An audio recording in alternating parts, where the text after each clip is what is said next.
పరిష్కార మార్గం.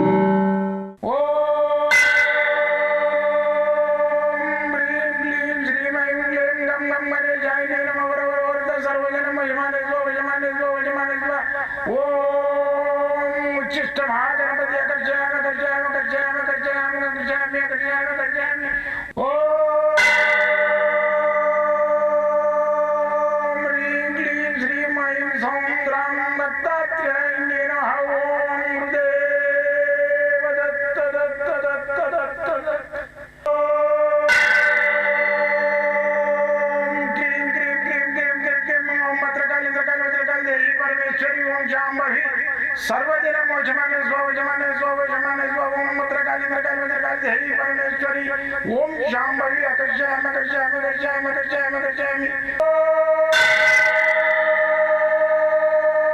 चट चट चट चट चट ज्वाल ज्वाल ज्वाल नरसिंहाय लक्ष्मी नरसिंहाय अकर्षयामि अकर्षयामि अकर्षयामि ओम चट चट चट चट चट चट चट ओम चट चट चट चट चट ओम चट चट चट चट ज्वाल ज्वाल ज्वाल ज्वाल नरसिंहाय लक्ष्मी नरसिंहाय अकर्षयामि अकर्षयामि अकर्षयामि अकर्षयामि अकर्षयामि अकर्षयामि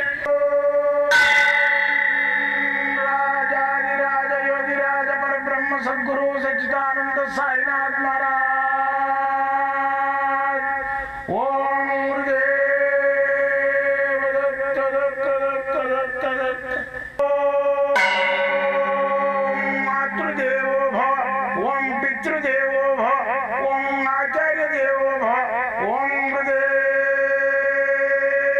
दत्त दत्त दत्त दत्त दत्त ఓం గురుదేవ దత్త దత్త దత్త దత్త దత్త.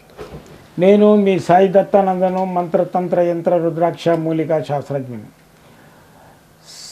సకల యంత్రాలు, సకల మంత్రాలు, సర్వ యంత్రాలు, సర్వ మంత్రాలు, యంత్ర తంత్ర మంత్రాలు, రుద్రాక్షలు, మూలికలు, మళ్ళీ వచ్చేసి వాస్తు, నవరత్నాలు ఇవన్నీ ఉన్నాయా లేవా, అసలు ఈ పామిస్టు, చేతి దూడం, ఇవన్నీ నేనే ఒకప్పుడు దీని మీద నమ్మక నా చిన్నప్పటి జీవితం 8th క్లాస్ ఉన్నప్పటి నుంచి కూడా నేను వీటి మీద అన్వేషణ చేసిన. అసలు దయ్యం ఉందా, దైవం ఉందా అని.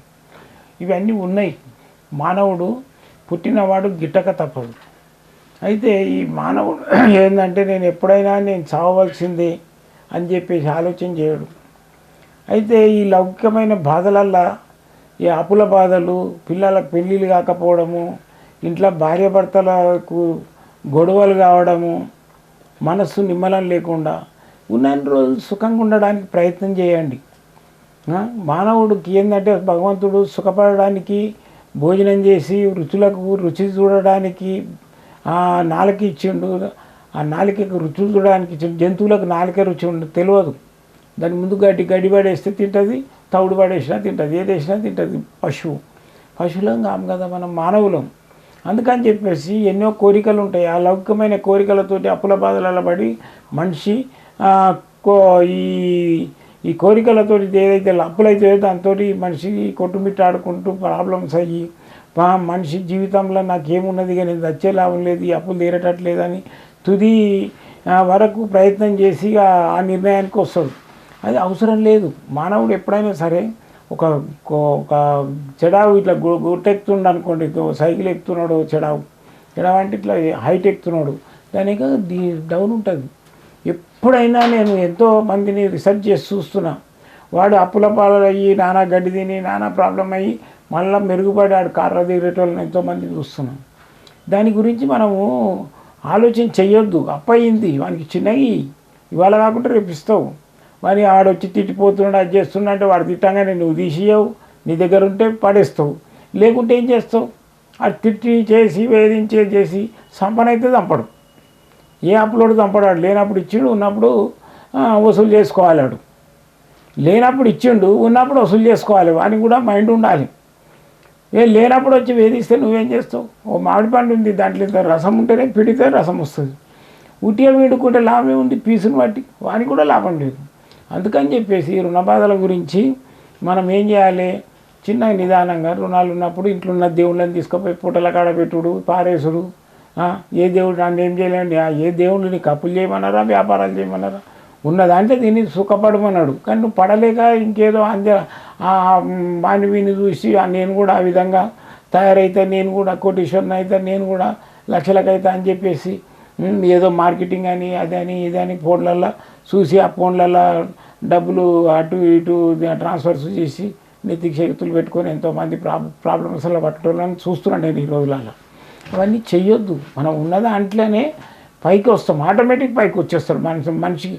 నేను అంచెలంచెలో నేను కోటీశ్వరిని అయిపోతా అని చెప్పేసి నువ్వు ఊహించుకుంటే కావు, అది విధి నిన్ను తీసుకొస్తుంది ఆటోమేటిక్గా. నువ్వు ఇంత చిన్న హోటల్ పెట్టుకుంటే ఆటోమేటిక్గా 3 స్టార్ హోటల్ అవుతుంది. నీకు కలిసి వచ్చే రోజులు వస్తే ఆటోమేటిక్ కలిసి వచ్చేస్తుంది. మనము ఊహించుకొని చేస్తే ఏది కాదు. అందుకని నిదానమే ప్రధానం ఊహించాలి, నిదానమే ప్రధానం. ఆ నిదానం అనేది మనిషిని చేస్తుంది. అయితే జీవితంలో నువ్వేం చేయాలనేది సంకల్పం ముందు నువ్వు అనుకోవాలి. నేను ఇది చేస్తా, దీంతో నేను బాగుపడతాను, అప్పుడే బాగుపడతావు. అయితే నేను ఇది చేసినా అది చేసినా నాకు ఏది కాలేదు, దేవుడు లేడు, దయ్యం లేదు, వేస్ట్, ఏ గురువు అని చెప్పేసి తొందరగా పడి కొంతమంది భర్త ప్రాబ్లంలో పడ్డాడని చెప్పి భార్య మంత్రకాల దగ్గరికి, యంత్రకాల దగ్గరికి, వాస్తు పండితుల దగ్గరికి తిరిగి ఆమె ఒక సైడు డబ్బు ఆగం చేసుకుంటా డబ్బు అంతా వెచ్చించి ప్రాబ్లం చేసుకొని అప్పుల బాధలు అయ్యే బదులు మీరు ఏం చేయాలంటే, నేను ఈజీ పద్ధతిలో కొన్ని రెమెడీలు చెప్తున్నా. ఆ రెమెడీలు చూసుకుంటే చేసుకోండి, ఇంట్లోనే చేసుకోండి. ఎవరికి 4 రూపాయలు ఇవ్వకండి. వాస్తున్నది, వాస్తు ఏమున్నది, వాస్తు ఇంట్లో వాస్తు దోషం ఏదైనా ఉంటే ఇంత మత్స్యంత్రం తీసుకొని అంటే ప్లేట్లో వేసి దాంట్లో నీళ్లు పోసి పెట్టేసేయండి. వాస్తు అంతా సెట్ అయినట్టే లెక్క. మాకు మా ఇంట్లోకి పోయి నుంచి మంచిగా అనిపిస్తలేదంటే ఇంట్లోకి పోయి మంచిగా అనిపించకుండా చిన్న పని చేయండి. ఇలాంటి రెమెడీలు ఎన్నో ఉన్నాయి. నేను ఇప్పుడు గత 4-5 సంవత్సరాలుగా ఎన్నో రెమెడీలు చెప్తున్నా. ఎంతోమంది బాగుపడి ఫోన్ చేసి చెప్తున్నారు, గురుగారు మాకు బాగుందని. కొంతమంది పర్సనల్గా వస్తున్నారు. పర్సనల్గా రాండి, 40 నిమిషాలు టైం ఇస్తా, మంచిగా వచ్చేసి నాతో మాట్లాడండి. మీకు ఏమేమి సమస్యలు ఉన్నాయో చెప్పండి, జాతకం చూస్తా, మీ ఫేస్ రీడింగ్ చూస్తా, మీ అసముద్రిక చూస్తా, మీరు ఏమైనా డేట్ ఆఫ్ బర్త్ అవి ఉంటే కూడా అది కూడా పరీక్ష చేస్తా, కరెక్ట్ ఉందా లేదా అని చేసి మీ జాతకంకు ఏమేమి రెమెడీలు చేసుకుంటే అట్లా ఎంతోమంది బాగుపడుతున్నారు నా దగ్గర. నేను గత 8th క్లాస్ నుంచి చేస్తున్న ఈ విద్య ఇప్పుడు ప్రాక్టీస్ రూపడంలో అంటే 10 మందికి పంచిపెడుతున్న ఈ విద్యను. లేకుంటే నేను ఈ విద్యనంతా కలెక్షన్ చేయడమే సరిపోయింది నా జీవితంలో. ఇప్పుడు నాకు మిగిలిన జీవితం కొంత ఏదైతే మిగిలి ఉన్నదో ఈ శేష జీవితాన్ని మీ అందరికి పంచిపెట్టాలనే ఉద్దేశంతో నేను ఒక గ్రంథం రాసిన. ఈ గ్రంథం కూడా సకలమైన శాస్త్రాలు ఉన్నాయి. ఇలా సర్వం మనకి ఎన్నైతే జీవితంలో రావాలని అన్ని శాస్త్రాలు దీని లోపల ఉన్నాయి.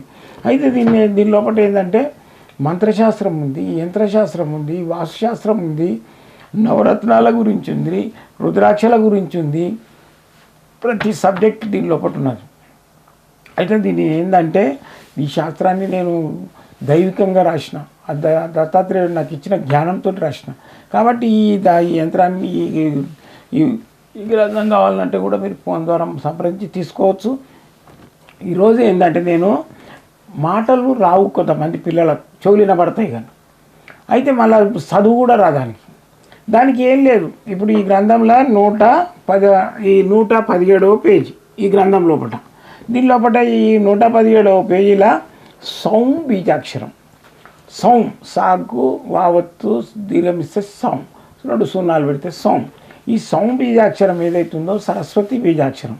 సరస్వతి బీజాక్షరం అనేది ఏదైతుందో ఈమె సరస్వతి లక్ష్మి మన విద్యనిస్తుంది, వాగ్దేవత అంటారు, వాక్కునిస్తుంది.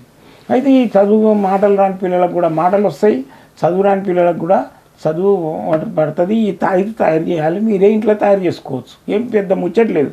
ఇంత బీజపత్రి తీసుకొచ్చి ఇప్పుడు నేను చూపిస్తున్న ఈ యంత్రం ఏదైతుందో ఈ యంత్రం నేను ఇప్పుడు చూపిస్తున్నా చూడండి.